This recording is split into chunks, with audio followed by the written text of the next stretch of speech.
Hello guys, welcome back to my channel. आज मी तब्बल एका महिन्यानंतर पुण्याला निघाले होते आणि मग जाताना असं झालं की खूप दिवस आम्ही नारायणपूरला गेलोच नव्हतो दर्शनासाठी. तर आपण दत्ताचं दर्शन करूनच पुढे जाऊया, कारण आज गुरुवारच होता. मग आम्ही म्हणूनच नारायणपूरवरून पुण्याला जायचं ठरवलं.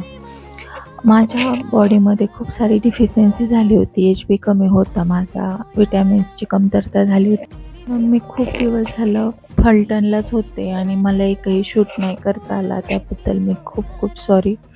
आणि मग आम्ही इथे असं आतमध्ये आलो. नारायणपूरचं हे दत्त मंदिर एवढं प्रसन्न वाटतं नाही इथे आल्यानंतर.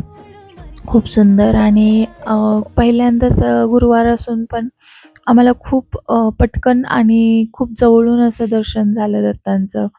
एवढी ती मूर्ती आणि त्याच्यावर हे सगळं असं सजवलेली होती ती मूर्ती, तर ते पाहून एवढं प्रसन्न वाटत होतं ना. खरंच खूप सुंदर वाटतं एखाद्या मंदिरात वगैरे गेल्यानंतर. आणि जेव्हा आपल्याला पॉझिटिव्ह एनर्जी हवी असते, त्यावेळेस तर नक्कीच मंदिरात गेल्यानंतर आपल्याला ती एनर्जी दुप्पट वेगाने आपल्यापर्यंत पोहोचते आणि खूपच सुंदर वाटतं. तुम्हाला हा जर डिटेल ब्लॉग बघायचा असेल, तर तो मी लगेचच म्हणजे लवकरच आपल्या चॅनलवरती अपलोड करणार आहे. तर तुम्ही तिथे जाऊन बघा आणि त्या व्हिडिओची लिंक मी ह्या व्हिडिओच्या शेवटी म्हणजे ते त्रिकोणी बटन आहे त्याच्यावर देत आहे. तर तुम्ही नक्की बघा आणि तुम्हाला माझ्या चॅनलवरचे व्हिडिओ आवडतात का हे नक्की मला कमेंट करून सांगायला विसरू नका. अजूनही तुम्ही चॅनलला नवीन असाल तर सबस्क्राईब करा प्लीज प्लीज. मी खूप व्हिडिओज नवीनच आहे मी पण चॅनलवरती. तर तुमच्या म्हणजे पर्यंत पोहोचवते मी काही ना काहीतरी. तर तुम्ही माझ्या चॅनलला प्लीज सबस्क्राईब करा.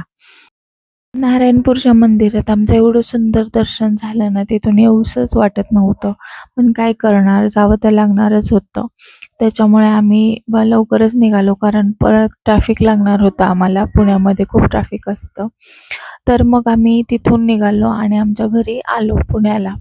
आणि मग बघतो तर काही मनूबाई मला बघून एवढा ॲटिट्यूड देत होती ना, तिला एकतर एवढा राग आलता की किती दिवस झाले तू घरी गेली होतीस आणि इकडे आली पण नाहीस, असं तिचा लूक होता. तर तुम्ही डिटेल ब्लॉग जो येणार आहे ना चॅनलवर, तर तो तिथे तुम्ही नक्की बघा.